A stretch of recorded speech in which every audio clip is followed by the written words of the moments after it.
primera ponente es Sonia Rayos, arquitecta en la especialidad de edificación en 2001 y graduada como ingeniera de edificación en 1995. Estudió, y esto es importante, la carrera superior de danza clásica y contemporánea por el Conservatorio de Música y Danza de Alicante y por la Royal Academy of Dancing de Londres. Tras colaborar en distintos estudios de arquitectura, como con Ramón Esteve en Valencia o Pedro Correa da Costa en Lisboa, funda su propio estudio en 2005. Desde entonces compagina un poco su trabajo como arquitecta con la docencia y la cooperación internacional. Una de sus motivaciones personales, la de trasladar y aplicar el bagaje adquirido en las diferentes áreas creativas y de expresión practicada, como la arquitectura y la danza. Aplicarlas al mundo de la infancia, desde la creencia de que reconocer y entender los espacios contribuye enormemente a la formación escolar y nos ayuda a construir una mirada crítica con el entorno. En 2014 funda Arquilecturas, a lo que todos os invito a visitar y asistir en lo que podáis a los talleres que realizan, ¿no? Junto con la artista visual y docente Silvana Andrés, se trata de un proyecto a través del cual imparten talleres de arquitectura en distintos colegios, en museos o distintas instituciones, y actualmente Arquilecturas cuenta con un alumnado que alcanza los 300 niños y niñas a la semana. Ambas diseñan espacios para la infancia con el Consorcio de Museos de la Comunidad Valenciana, como los Espais de Telles, y ofrecen formación a través de CEFIRE sobre la arquitectura como herramienta de aprendizaje y el espacio como tercer docente. Muchas gracias, Sonia, por venir. Y cuando quieras. Bueno, muchísimas gracias por la invitación a Ferran y a todos los organizadores. La verdad que estoy encantada de estar aquí. Yo vengo de Valencia, no conocía Málaga y bueno, me ha encantado. Llegué ayer ya, o sea que he aprovechado muy bien el viaje. Y bueno, yo vengo a hablaros del espacio como tercer docente. Yo llevo 20 años trabajando como arquitecta y realmente, a pesar de que en la carrera aprendemos muchísimo o estudiamos muchísimo sobre los espacios escolares, sobre los entornos escolares, la verdad es que hasta que no empezamos a trabajar con la infancia realmente no sabemos nada, ¿no? Y no somos capaces, ¿no?, de integrar a la infancia realmente hasta que no les preguntamos a ellos, no los tenemos en cuenta. Yo trabajo con Silvana Andrés, que no ha podido venir. Ella es docente, ha sido docente durante 15 años, es de Bellas Artes. Reivindico el trabajo en equipo con las diferentes disciplinas porque no podemos saber todo mucho de muchas cosas, sabemos un poquito de cada cosa. Los arquitectos especialmente sabemos un poquito de muchas cosas, ¿no?, pero no sabemos mucho de nada en concreto. Y bueno, vengo a hablaros del espacio como tercer docente. Nosotras, os comentaba Ferran, tenemos una empresa que se llama Arquilecturas, que hacemos talleres para niños y niñas, y trabajamos principalmente en las escuelas, en los colegios, porque pensamos que la escuela es el motor, ¿no?, de la educación, y que tiene una función social que difícilmente la encontramos en otros entornos, porque no todos los niños y niñas tienen la suerte, ¿no?, de tener entornos familiares o entornos personales que les permitan acceder a la cultura y acceder a una educación de calidad.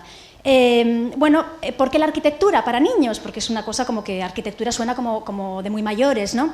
Bueno, la arquitectura es una herramienta de aprendizaje valiosísima. Primero porque les aporta una metodología. Los arquitectos trabajamos muy bien por proyectos, no sabemos trabajar por proyectos, no nos queda otra.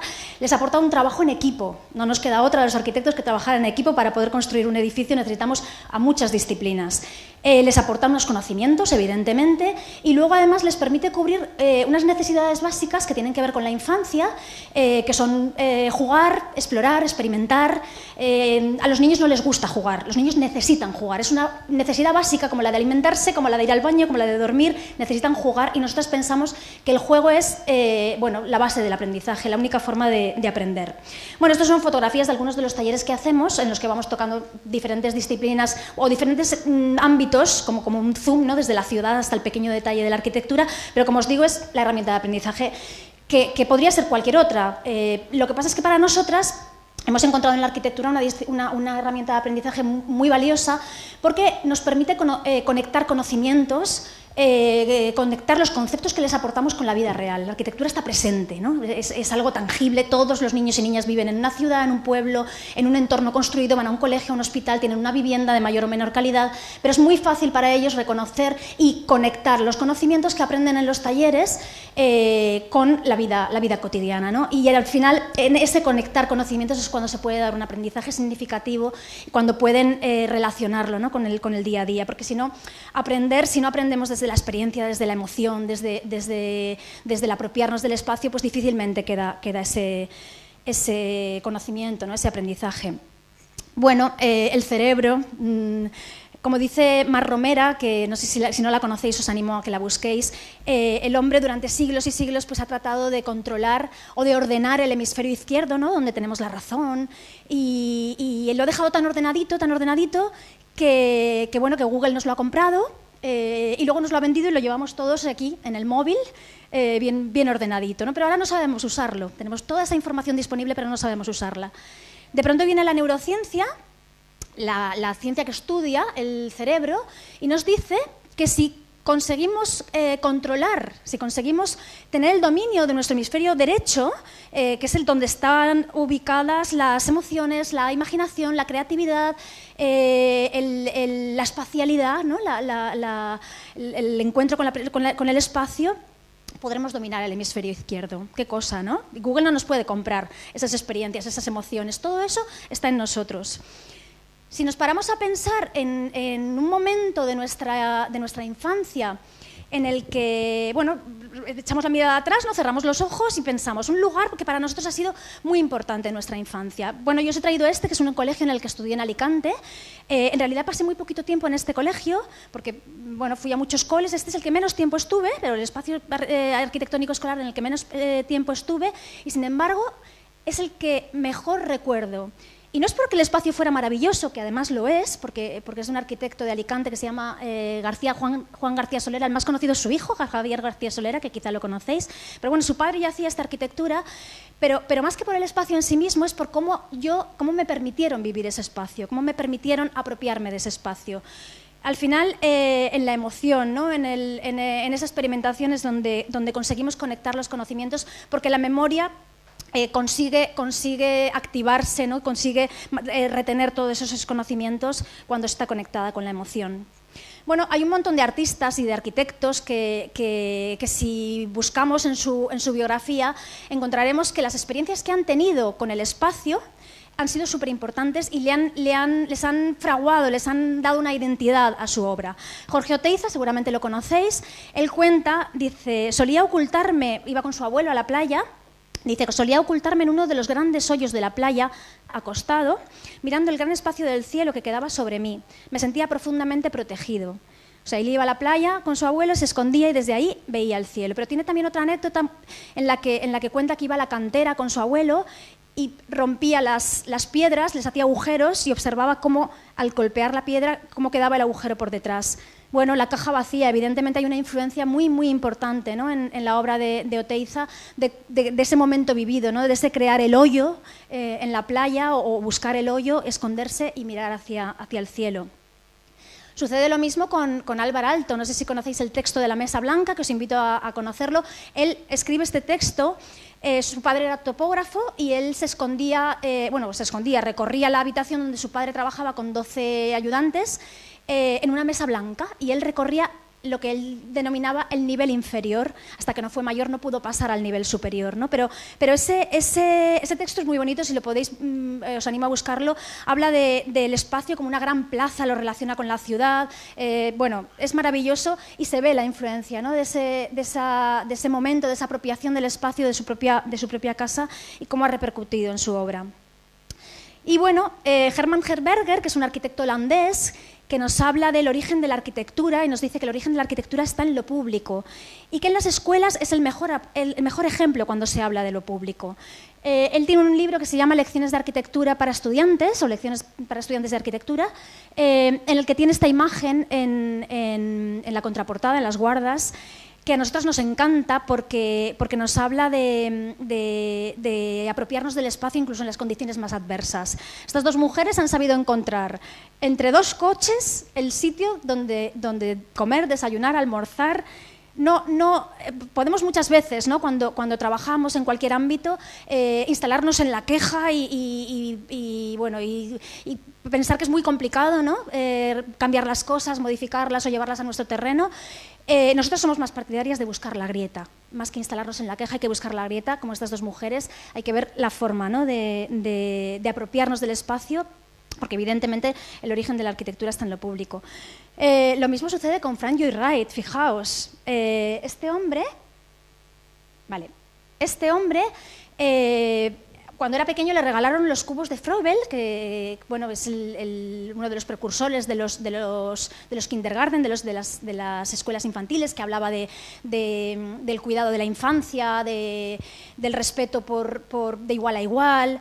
Bueno, le regalaron estos cubos y él dice, los bloques de madera de arce han estado en mis dedos hasta hoy. De hecho, su arquitectura mimetiza el juego de construcción con estos bloques.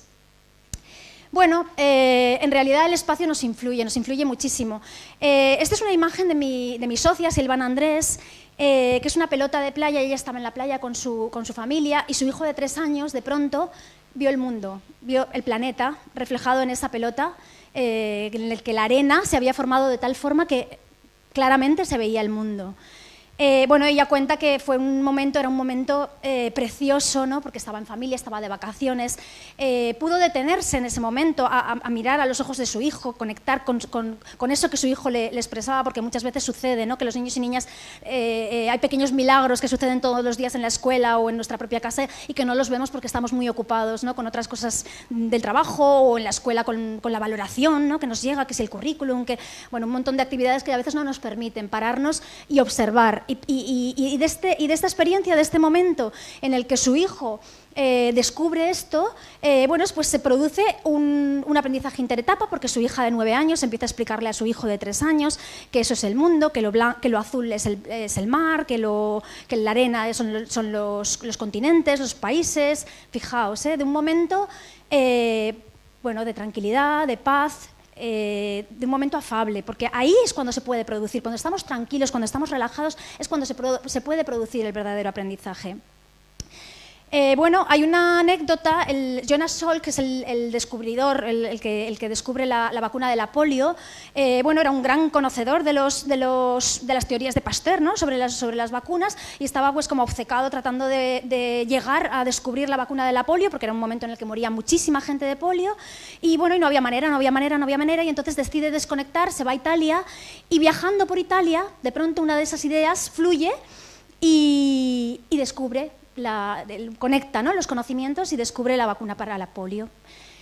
Tanta importancia le dio Jonas Salk al espacio en el que estaba, al momento en el que estaba viviendo, a cómo de pronto desconectar, buscar otro lugar, relajarse, había sido importante para él, que junto con Louis Kahn bueno, proyectan el Instituto Salk, que seguramente lo conoceréis, que hoy en día es uno de los centros pioneros en neuroarquitectura, donde se estudia la neuroarquitectura, donde se estudian bueno, formas de investigación, ¿no? relacionadas con el cerebro. Un montón de ejemplos de estudios que se hacen que demuestran que cuando estamos en un espacio que tiene unas condiciones determinadas, nuestro cerebro funciona de una manera o de otra. Hay un estudio que se hizo en Minnesota hace unos años en el que se ponía a 100 voluntarios en una sala que tenía una altura de 2,40 y en otra sala que tenía una altura de 3 metros. Y se les pidió hacer clasificar una serie de deportes por categorías. Bueno, el resultado fue muy sorprendente porque los que estaban en una sala que tenía 2,40 de altura llegaron a resultados mucho menos diversos que los que estaban en una sala de 3 metros de altura.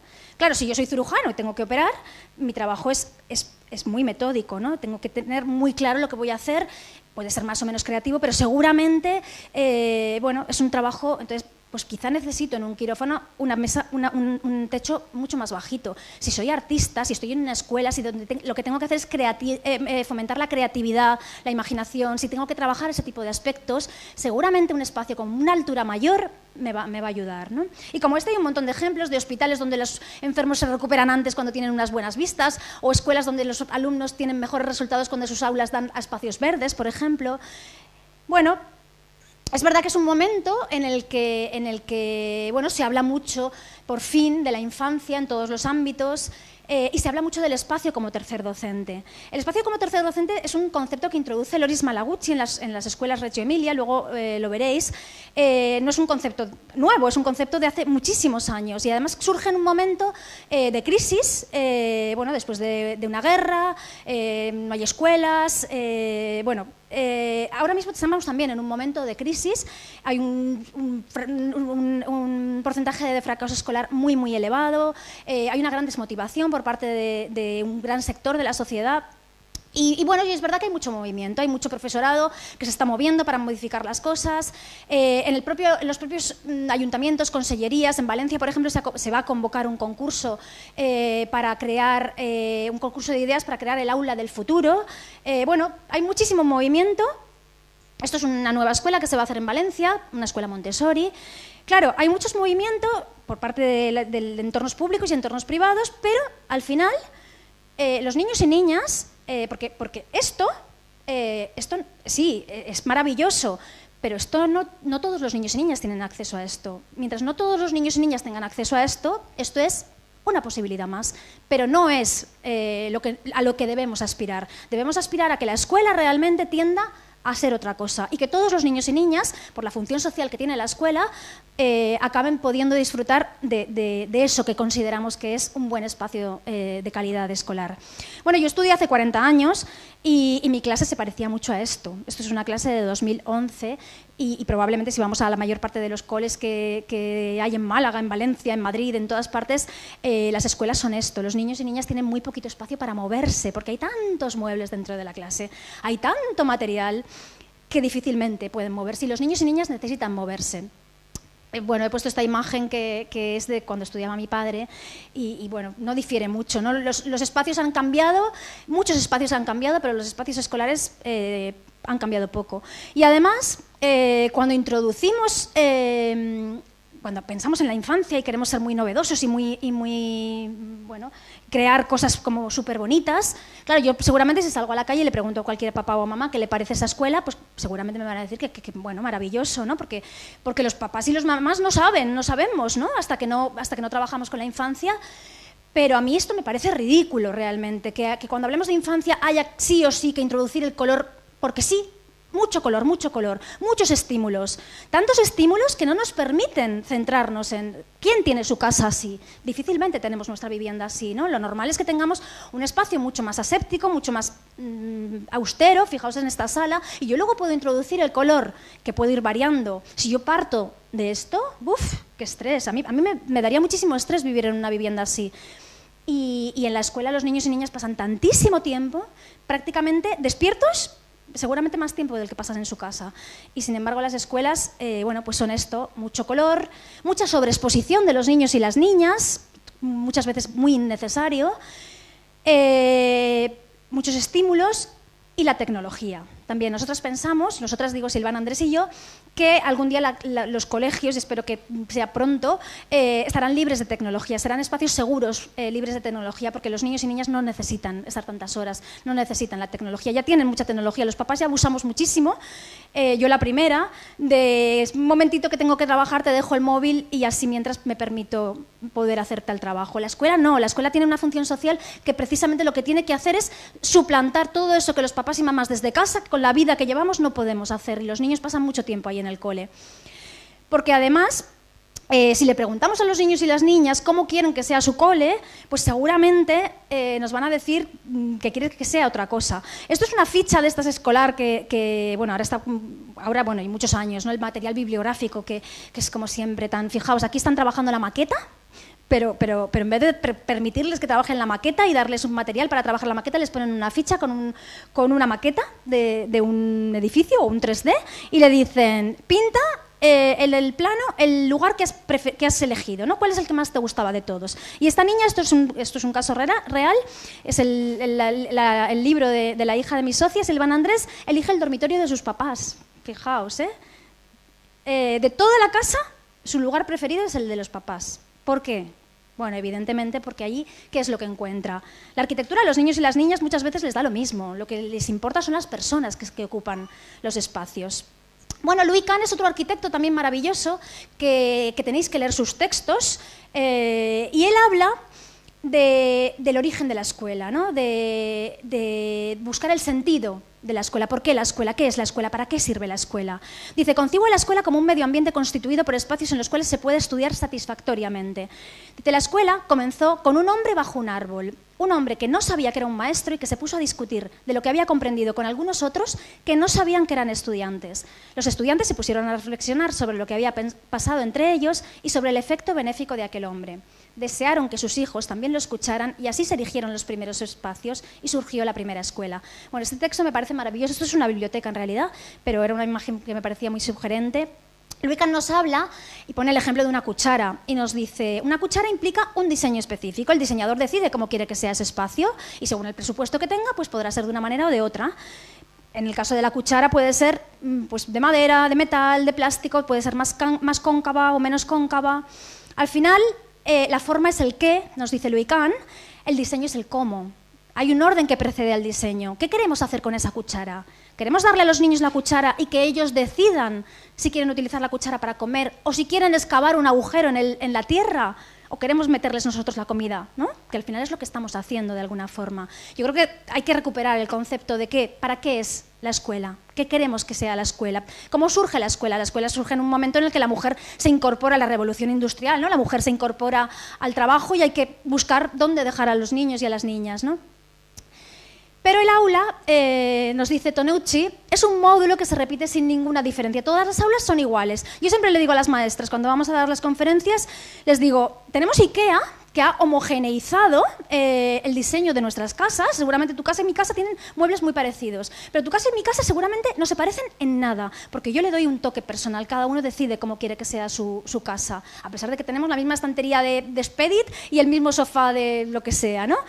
En los colegios pasa lo mismo, tenemos un mobiliario que nos cede consellería, pero yo tengo que personalizar mi aula igual que hago con mi casa y con mi mueble de IKEA. Al final, bueno, esto de arriba es una búsqueda en Google de aula escolar y son todas iguales, y lo de abajo es una búsqueda en Google de aula del futuro, que es exactamente igual que las aulas de aula escolar, solo que han introducido la tecnología. O sea, el futuro de la enseñanza vinculado a la tecnología. Para mí, un error. La tablet y las pizarras digitales han sustituido al profesor contándonos el rollo sin ninguna emoción y sin ningún sentido. Tonucci nos dice, ningún ambiente natural podría sobrevivir con estas características, sin diversidad. La diversidad es lo que mantiene la vida. Y nos dice Tonucci, pensad en vuestras casas, en la casa cada uno de los lugares tiene un sentido distinto, un espacio que cuidamos mucho. El baño, la cocina, la sala, el dormitorio, bueno, una vivienda. Tenemos el salón, los baños, el dormitorio, la zona de día, la zona de noche. Pensad si todas vuestras estancias fueran iguales. Sería como una película de terror, dice Tonucci.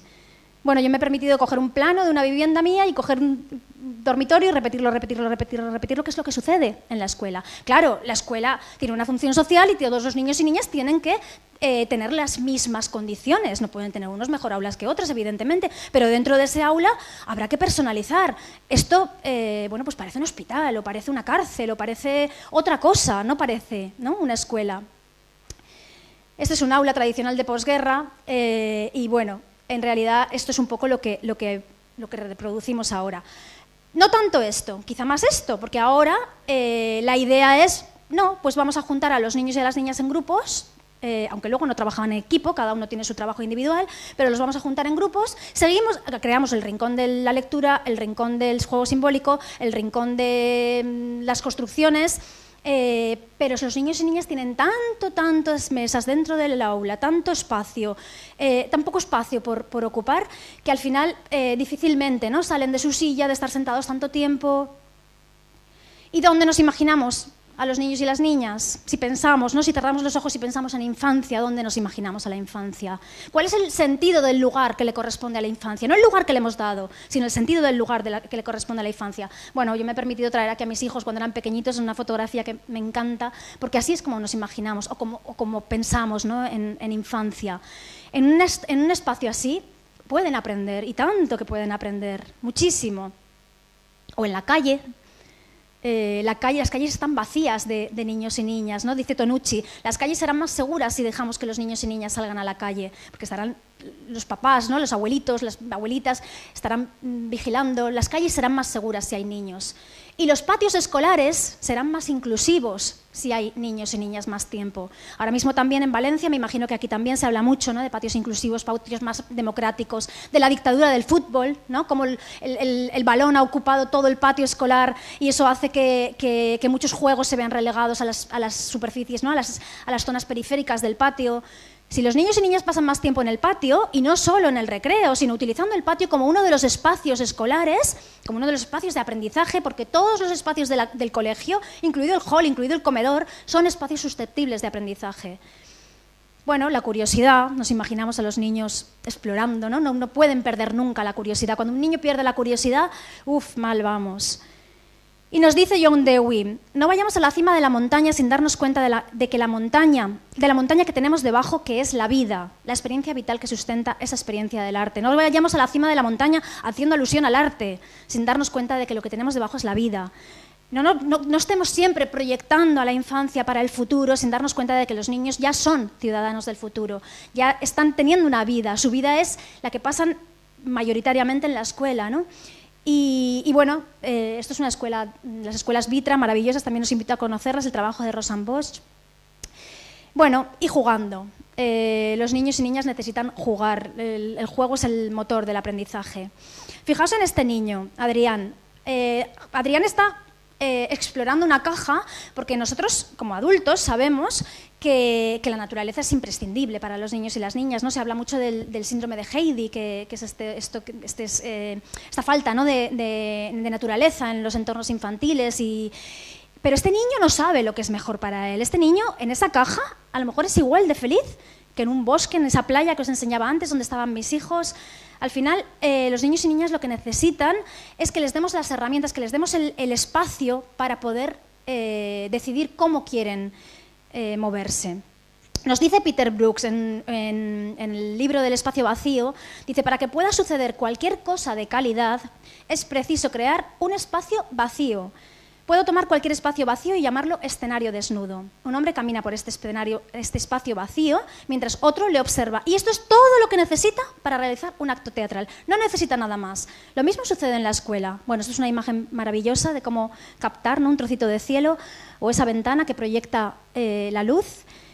No necesitan nada más. Los niños y niñas con un espacio vacío, con ese recorte de luz que entra en la sala, tiene suficiente. Cuando llenamos la clase, ¿no? Con tantos muebles, al final estamos absorbiendo toda la luz, estamos creando espacios pues inhóspitos, estamos metiendo unas luces casi hospitalarias que parece que vamos a operar a corazón abierto dentro del aula y no estamos permitiendo que surjan pequeños rincones, como cuando estamos en casa. Cuando estamos en casa, ¿qué sucede? Yo estoy en casa y no estoy haciendo lo mismo que está haciendo mi pareja o que están haciendo mis hijos, cada uno está haciendo una actividad diferente.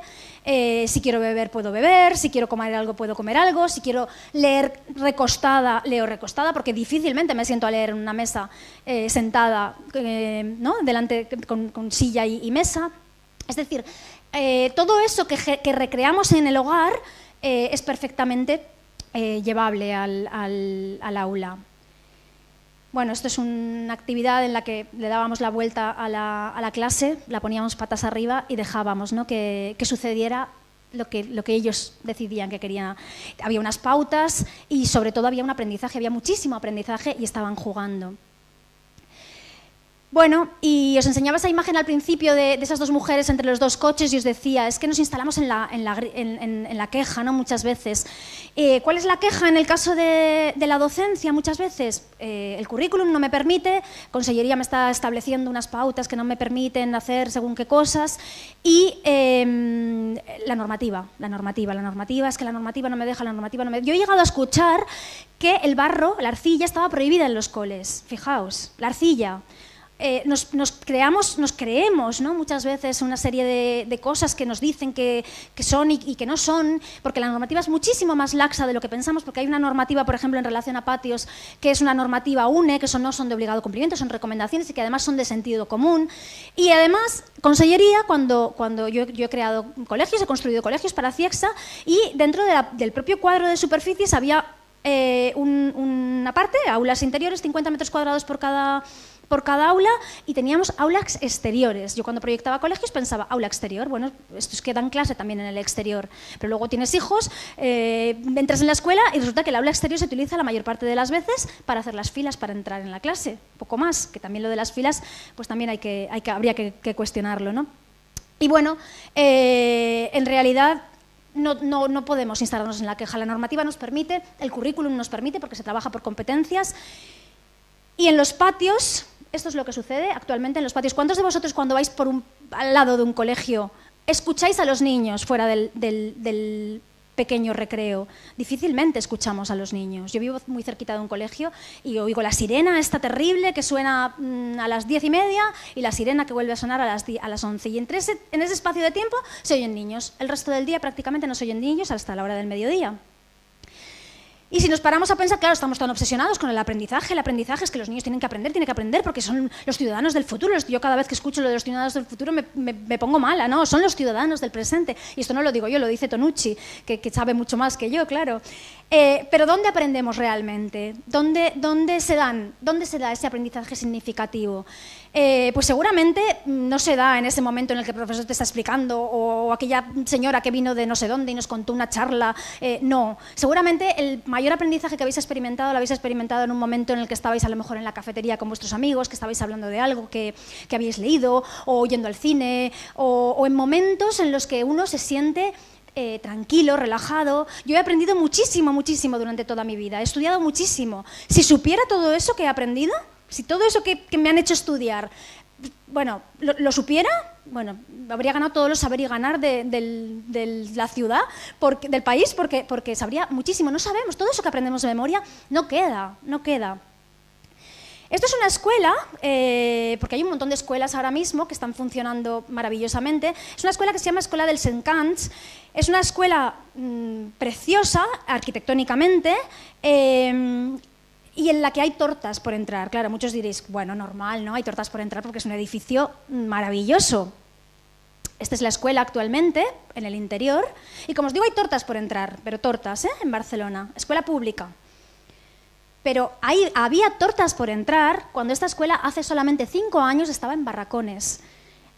Esta escuela era una escuela en barracones, que criticamos tanto las escuelas en barracones, desde luego son terribles, yo no las voy a defender en la vida, pero en las condiciones más adversas hay que ver la manera de... Y aquí supieron ver, porque había detrás un profesorado que entendió que el espacio era también herramienta de aprendizaje y supo apropiarse del espacio para crear ambientes de aprendizaje. Esto es el interior de un aula en el que están trabajando, pues probablemente están trabajando Asia o están trabajando, bueno, cualquier concepto, y entonces no decoran la clase, no la ponen bonita porque no, están acondicionando para el trabajo que están haciendo. Y fijaos, esto es primaria, es una clase, un colegio en el que, como os digo, hay tortas por entrar. Han tenido epidemias de ratas y aún así, qué locos, ¿no? Los papás y las mamás que quieren llevar a sus hijos a un colegio como este, ¿qué tendrá, no? Este cole, le pasa lo mismo. Escuela Pública La Llaguna de Poblenou, una escuela de primaria, infantil y primaria, en barracones, donde están trabajando así. No es que trabajen por rincones, no es que trabajen, no, simplemente es que han acondicionado el aula para que pueda haber algunos niños que están leyendo, mientras otros niños están construyendo, mientras otros niños están manchándose, pintando, creando lo que sea. Mientras la profe o el profe puede sentarse con 5, 6, 10 o menos para explicarles la lección o lo que sea y tener una atención plena hacia ellos, que es muy difícil tener cuando tienes a 25 o 30 alumnos contigo. Bueno, otro ejemplo que es maravilloso para mí de esta imagen, bueno, pues que esto podía ser mi casa cuando yo estudiaba perfectamente, que me iba recogiendo, ¿no?, los muebles. Cuando yo estaba en Lisboa recogía los muebles que encontraba en los contenedores y mi hogar era pues un poco esto, ¿no? No necesitamos a veces grandes presupuestos. De hecho, nos hemos encontrado muchas veces con colegios maravillosos, colegios recién inaugurados donde el profesorado, bueno, es que se tira de los pelos porque no sabe cómo acondicionar el espacio. Y fijaos qué sencillo. un silloncito de Ikea, una estantería puesta para abajo, porque todo tiene que estar al alcance de los niños y las niñas. Todo lo que esté por encima de 1,10 o por encima de 1,20 no tiene ningún sentido. El atiborrar las clases de tantísimo material pedagógico que no sirve, porque llega un momento en que dejas de verlo, ¿no?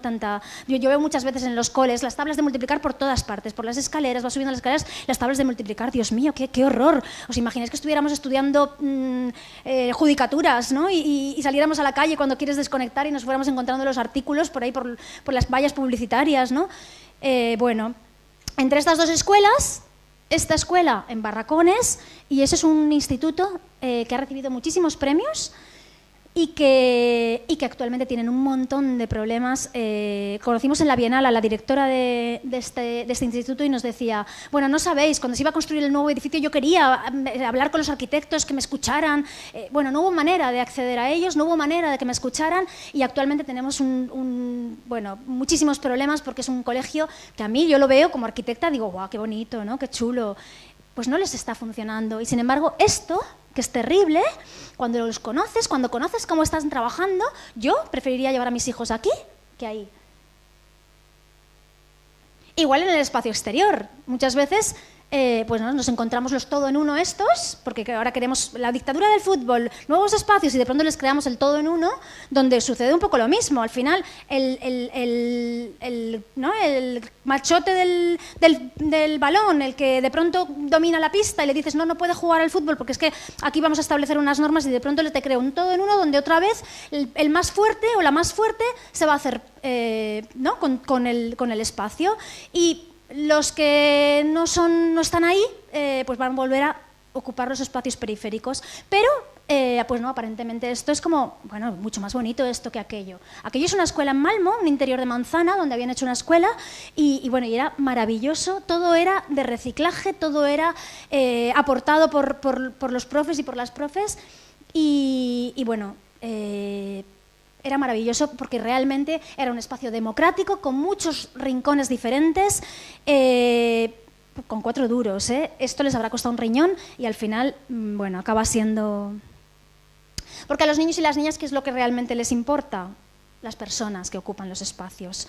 Esto es un taller de arquitecturas que hicimos, que siempre mostramos esa foto, porque fijaos, esta nena, estábamos trabajando el patio de Mies van der Rohe. Fijaos, nosotras con nuestras pretensiones de Mies van der Rohe, y para la niña lo más importante aquí no era el patio, no eran los muros, no era la conexión entre el interior y el exterior, no, era quién iba a ocupar esa vivienda, ¿no? Pues había dibujado a la nena, a la mamá, a la hermanita. Esto es lo que realmente les preocupa a la infancia. Yo siempre digo que hasta que no he empezado a trabajar con la infancia, no he sido consciente, ¿no? de lo importante que era para mi trabajo. Y de hecho, el último proyecto que he hecho, que es un restaurante, introduje un elemento para la infancia que nunca se me había ocurrido introducir, que era simplemente en una celosía una pequeña ventana, para que, igual que tenían los adultos la ventana, tuvieran también los niños a su altura, ¿no? Además esto no es nuevo, ¿no? La apropiación del espacio, el trabajar con el espacio, pues ya se venía haciendo antiguamente. Voy a pasar un poquito rápido porque no sé cómo voy de tiempo, pero... la Escola del Bosque, fijaos, están estudiando geografía y están en el espacio exterior. Yo, que me creo tan moderna cuando les llevo los planos, las lonas estas con los planos o con los mapas de las comarcas y todo esto, y esto ya se hacía en 1924, hace casi 100 años. Nos remite un poco, ¿no? a esa imagen, a ese texto de Louis Kahn del hombre bajo el árbol, explicando la lección. Fijaos, esto es una escuela del siglo XIX, pero los niños y las niñas tienen encima de las mesas material manipulativo. Están en círculo, hay una profe que está cogiendo un niño en brazos. A pesar de lo rancio de la fotografía, vemos muchas cosas que nos parece, a mí por lo menos me parece que están muy bien. Están serrando, fijaos. En las escuelas Waldorf, los niños y las niñas tallan desde quinto de primaria con navaja, tallan la maderita. Y no tienen ningún problema. O sea, quiero decir que necesitan una gran concentración para hacer esto, para no cortarse, evidentemente. Con lo cual, fijaos si trabajas competencias en esta fotografía. Esta me encanta porque, claro, aquí es una época en la que los niños y las niñas están segregados por sexo, y ¿qué ha hecho aquí el profe y la profe? Pues los ha sacado afuera, ha puesto a los niños en un lado y a las niñas en el otro, ha buscado la grieta, ha buscado la manera de... seguramente este profe y esta profe no creen en la segregación del alumnado, con lo cual han encontrado la manera de saltarse esa norma, ¿no? No se la han saltado porque están separados, pero, bueno, las escuelas Montessori. Vale, voy a pasar esto. Y, bueno, momentos en los que una crisis, bueno, aquí pues época de posguerra, enfermedades, necesidad de ventilar las aulas, necesidad de introducir otros elementos en las aulas, hace que muchísimos arquitectos y arquitectos principalmente, estén muy vinculados con la pedagogía y trabajen de la mano de maestros, que es algo que hoy difícilmente vemos, ¿no? El trabajo conjunto de pedagogía y arquitectura, y que es tan necesario, porque los arquitectos muchas veces pensamos que sabemos mucho, pero bueno, cuidado, que llegamos con nuestro proyecto integral, que queremos cambiarlo todo, que no contamos con nadie y bueno, cuidado, les decía antes aquí a algunos profes que había por aquí que en una remodelación de un patio que estamos trabajando con coles que están queriendo remodelar el aula y el patio y llegaba un papá, ¿no?, que estaba en el AMPA y decía sí, vamos a quitar todo el cemento y voy a poner caucho. Y digo, no, vas a quitar el cemento y vas a poner caucho. No, quitamos el cemento porque queremos poner otra cosa, queremos poner tierra, queremos dejar que la naturaleza recupere su lugar, porque antes de estar el colegio estaba la naturaleza y muchas veces vemos coles donde detrás de la valla tenemos un bosque, pero el cole es, bueno, impecable, no se forma un charco, porque claro, bueno, colegios, seguro que estas imágenes las tenéis, ¿no?, en vuestra retina, de colegios donde el espacio interior y exterior se difumina, ¿no? Claro, hay una crisis, que los niños y niñas no se contagien, ¿no? Bueno, pues vamos a ventilar bien. Esta es una escuela en Ámsterdam donde, lo mismo, escuela al aire libre, a pesar de ser un edificio en vertical, la planta es un cuadrado con 4 cuadrados, son 2 aulas y 2 espacios exteriores. Bueno, la famosa escuela de Corona School de Richard Neutra, lo mismo, fijaos, esto es 1935. El propio Richard Neutra, que ya trabajando en colaboración con pedagogía, con pedagogos, con docentes. Esta escuela me gusta mucho, esto es Arne Jacobsen, fijaos, trabajando también de la mano de la pedagogía y en este caso está creando unos patios en los que el volumen que tienen los niños y las niñas cuando están en el espacio exterior es un volumen bajito, pero al mismo tiempo no deja de tener esos espacios bien altos que permiten ventilar el aula, que permiten propiciar, ¿no?, esos estados de creatividad y de fomentar la imaginación, pero la conexión directa con el exterior es de una escala, pues más, eso, a la escala del niño. Y bueno, y el propio Le Corbusier, creando espacios para la infancia en las terrazas de los edificios, las unités d'habitació. Bueno, ¿qué pasa ahora, no? Aldo Maneyck, que seguramente también lo conocéis, que es el precursor de los espacios de juegos, ¿no?, en la calle, de los playgrounds. Bueno, hay un montón de ejemplos. Este es un ejemplo maravilloso en el que además el propio Sharon, que es uno de mis arquitectos preferidos, trabaja con Piaget y está creando las aulas en función de la edad del alumnado. Cuando son más pequeñitos necesitan un espacio más recogido, que el ámbito entre interior y exterior sea más atenuado, ¿no?, más despacito, más leve. Muchas veces esa estantería que se coloca al lado de la puerta para crear un tránsito entre interior y exterior, que la puerta pueda estar abierta sin que nos sintamos tan invadidos. Cuando son más mayores, bueno, el tránsito entre interior y exterior es más abierto, pero el espacio exterior está acotado. Y cuando son adolescentes, ¿no?, pues lo que necesitan es, bueno, campo abierto, ¿no?, no ponerle límites a lo que tienen alrededor. Y este es el espacio generado, que es una escuela maravillosa, que bueno, con estos polletes que tienen algún sentido, que actualmente los vemos muchas veces en coles y están llenos de material acumulado, cuando ese pollete en las ventanas es ideal para recostarse o para sentarse ahí y poder leer. Bueno, Herberger, que os decía antes, Herberger estudió en una escuela Montessori y luego trabajó con la propia escuela Montessori, creando escuelas maravillosas en las que el espacio interior y el espacio exterior se utilizaban como espacios de aprendizaje. Fijaos, eso está en el hall de uno de los colegios, donde ese mobiliario, ¿no?, que sale, bueno, pues se puede utilizar para diferentes cosas, para hacer unas gradas o para hacer un momento de asamblea entre los niños y las niñas, o para jugar. Este arenero impresionante de estas escuelas, porque los niños y niñas no es que les guste jugar con tierra, es que necesitan jugar con tierra. El escenario este, ¿no?, que hoy en día nos ponen tantísimas limitaciones, que tenemos que tener una barandilla de 1,10 de altura, que bueno, hay que pelear todo esto, ¿no?, porque porque a veces... Y bueno, y finalmente Loris Malaguchi, que como os decía antes es el ideólogo de esta historia, ¿no? Del espacio como tercer docente, así como tal. Loris Malaguchi era un periodista que llega a Reggio Emilia, Italia, en un momento en el que lo que quiere hacer es documentar lo que está sucediendo allí. Lo que está sucediendo es que unas mujeres, un grupo de mujeres, bueno, pues deciden que quieren que sus hijas y sus hijos vayan al colegio y crean colegios. ¿Y cómo lo hacen? Bueno, pues había acabado la guerra, habían dejado los tanques abandonados y entonces roban, entre comillas, la metralla, todo lo que pueden encontrar para vender, y con ese dinero crean las primeras escuelas Reggio Emilia. Loris Malaguchi va allí a documentar lo que está sucediendo y bueno, tan impresionado con lo que está pasando que se queda a trabajar con ellas.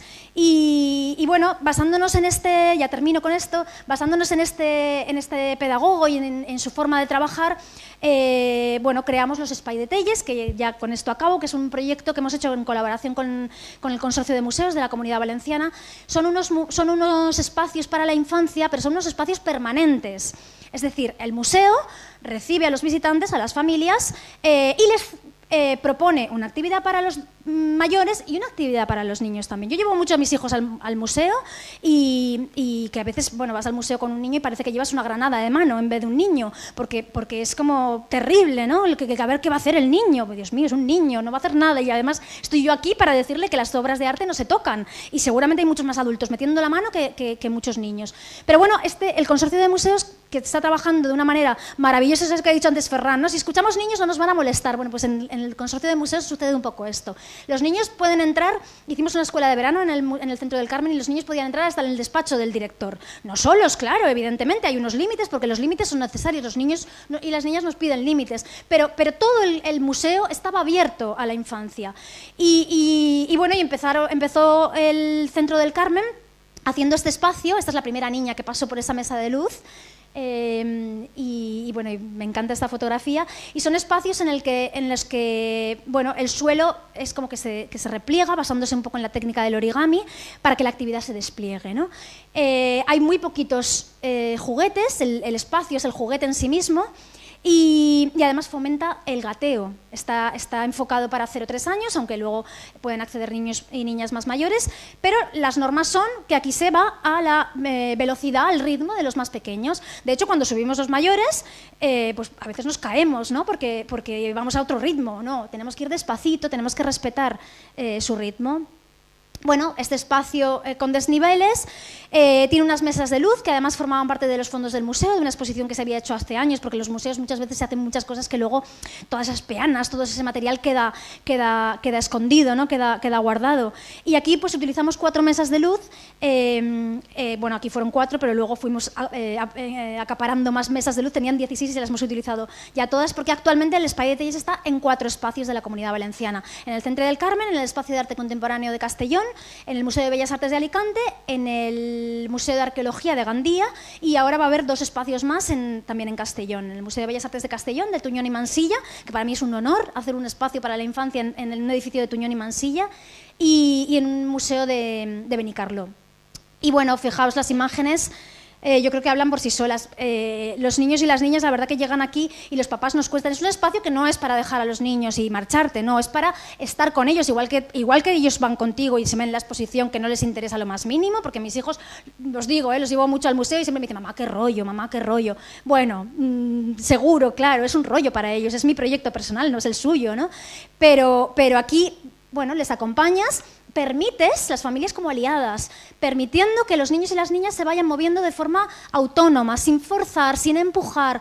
El espacio tiene una entrada de rampa y una entrada de peldaño más grande, y muchas veces los papás y las mamás llegamos y queremos que nuestro hijo vaya, ¿no?, el más rápido, y por la parte, no, si los dejamos que vayan ellos solos, van a ir buscando el sitio por el que pueden acceder mejor. Y como os decía, pues hay poquitos juguetes que tienen que ver con mesas de luz. ¿Veis este papá aquí empujando? Que somos, ¿no?, como somos los papás y las mamás a veces. Y bueno, algunas fotografías. Como os digo, es el Centre del Carmen, que bueno, aquí se ve el claustro renacentista del museo.